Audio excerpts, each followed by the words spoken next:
ਹਾਂਜੀ ਸਤਿ ਸ਼੍ਰੀ ਅਕਾਲ ਸਾਰਿਆਂ ਨੂੰ welcome to engineers career point platform. So finally Punjab ਦੇ ਸਟੂਡੈਂਟਸ ਲਈ good news, diploma student, B Tech student, specially mechanical ਦੇ ਆਗਾਜ਼ ਹੋ ਚੁੱਕੇ ਹੈ। ਨੋਟੀਫਿਕੇਸ਼ਨਸ ਆने ਸਟਾर्ट हो जाएंगे ਹੁਣ। ਜਿਵੇਂ ਪਹਿਲਾ ਨੋਟੀਫਿਕੇਸ਼ਨ ਆਪਾਂ ਨੂੰ ਜੂਨੀਅਰ ਇੰਜੀਨੀਅਰ ਦਾ ਮਿਲ ਗਿਆ ਮਕੈਨੀਕਲ ਬ੍ਰਾਂਚ ਦੇ ਲਈ, ਤਾਂ ਬਹੁਤ ਹੀ ਜਲਦ ਤੁਹਾਨੂੰ ਸਿਵਲ ਔਰ ਇਲੈਕਟ੍ਰੀਕਲ ਬ੍ਰਾਂਚ ਲਈ ਵੀ ਅਲੱਗ-ਅਲੱਗ ਡਿਪਾਰਟਮੈਂਟ ਲਈ नोटिफिकेशंस आने स्टार्ट हो जाएंगे। हुणे पेपर नोटिफिकेशंस आएंगे, कंटिन्यूसली आएंगे, पेपर अलग अलग होएंगे, कॉमन होएंगे, वो आपको बाय द टाइम ही पता चलेगा। लेकिन हुण जिहड़ा इन्फॉर्मेशन ये है कि ये जिहड़ा नोटिफिकेशन है ये 3 अलग अलग डिपार्टमेंट लिए अलग अलग पोस्ट लिए है।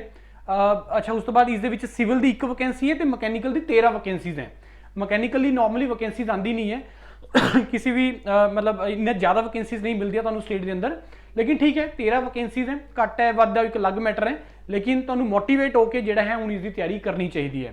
लोकल गवर्नमेंट डिपार्टमेंट के लिए बाकी मॉड्यूल इस दा रेडी है क्योंकि PSSB का पेपर नॉर्मली नॉर्मल पेपर आता है, कोई ज़्यादा डिफिकल्ट पेपर नहीं आता है। तो इन्होंने इस एडवर्टाइजमेंट के कोई एग्जाम पैटर्न या सिलेबस मैंशन नहीं किया क्योंकि वो अलग तो मैंशन करेंगे।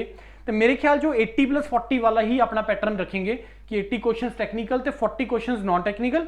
तो 40 के सारे के सारे 6-7 topic quant, reasoning, English, general studies, Punjabi, Punjab G K ICT, ये 7 के 7 टॉपिक हैं जिस तो तुहानूं 40 क्वेश्चन आएंगे।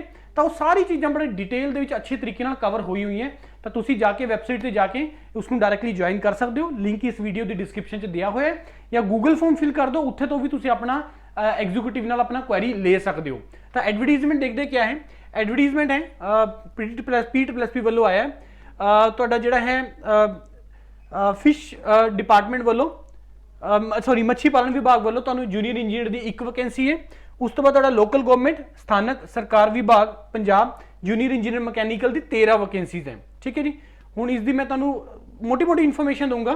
फॉर्म फिलिंग जो स्टार्ट होएगा 15 नवंबर तो होएगा, सॉरी फॉर्म फिलिंग जो स्टार्ट होएगा 19 नवंबर तो होएगा। अज ये एडवर्टाइजमेंट आया है तो लास्ट डेट इसकी फीस भरन की हैगी है 12 नवंबर शाम को 5 बजे तक। तो फीस भरन की जी है 15 नंबर, फॉर्म फिलिंग की 12 है तो फीस भरन की 15 है। तो लेट ना करना क्योंकि लास्ट डेट के जाके जो है वो इशूज़ क्रिएट होंगे हैं, कदे वैबसाइट नहीं चल रहा है या कदे कोई होर इशू आ गया। तो कैटेगरी वाइज जोड़ा खास करके इन्होंने सिविल के लिए जो डिपार्टमेंट का जी डिवीजन है वो इस तरीके नाल है। ये आ गया तुहाडा junior engineer mechanical, sorry mechanical के लिए ये है जनरल दी 4 सीटां ਜਿਹੜੀਆਂ वूमेन ही रिजर्वड है वो मैंशन है उत्थे 1 है। तो बाकी होर रिजर्वेशन के अंदर डिफरेंट रिजर्वेशन के अंदर ये टोटल ए वैकेंसीज हैं।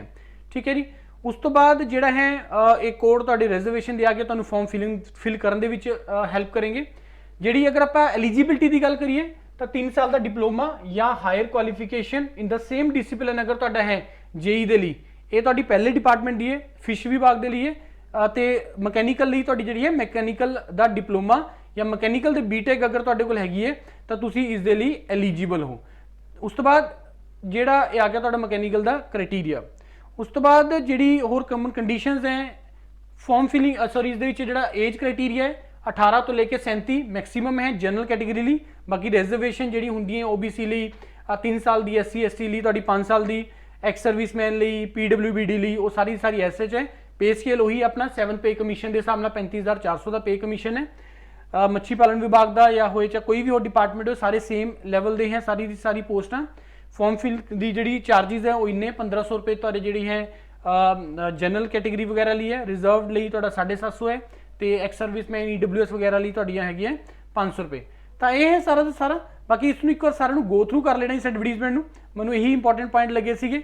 बाकी बहुत सारे ऐसे पॉइंट सुनने हैं जिहड़े परसन टू परसन वेरी करते हैं भी किस केस लिए क्या रिक्वायरमेंट है। अदर स्टूडेंट अदर स्टेट के स्टूडेंट इस सिर्फ जनरल के कंपीट कर सकते हैं। उस तो बाद जो पेपर है वो मल्टीपल चॉइस होएगा, मैरिट बनेगी, फिर डॉक्यूमेंट वेरीफिकेशन होएगा, फिर उस तो बाद डिपार्टमेंट वालों कॉल आएगा तो ज्वाइनिंग देंगे। तो नॉर्मल प्रोसीजर है। तो सिलेबस जो है वो सारा तुहानूं बहुत जल्दी दे देंगे। तो सिलेबस वही है जो पिछली बार वाटर सप्लाई डिपार्टमेंट लिए होया सीगा, सिलेबस वही रहेगा, वही पैटर्न रहेगा। बाकी अगर कोई चेंज होया तो मैं उसका एक वीडियो बना दूंगा, तुहानूं दस दांगा मैं। अदरवाइज इस मेजोरिटी चीज़ां मैं तुहानूं कवर करती जी इंपॉर्टेंट चीज़ां हैगियां। बाकी तुसीं तैयारी कर लो यार, तैयारी करो और अच्छा अपॉर्चुनिटी है। मकैनिकल की अगर तुसीं मैनूं पूछो कि सर होर आएंगे अगले डिपार्टमेंट के मिलेंगे नोटिफिकेशन, यस तुहानूं जिहड़ा है होर इस तो बाद भी नोटिफिकेशन मिलेंगे मकैनिकल के लिए। बाकी तैयारी करने का तरीका यही है, सेम ही रहेगा।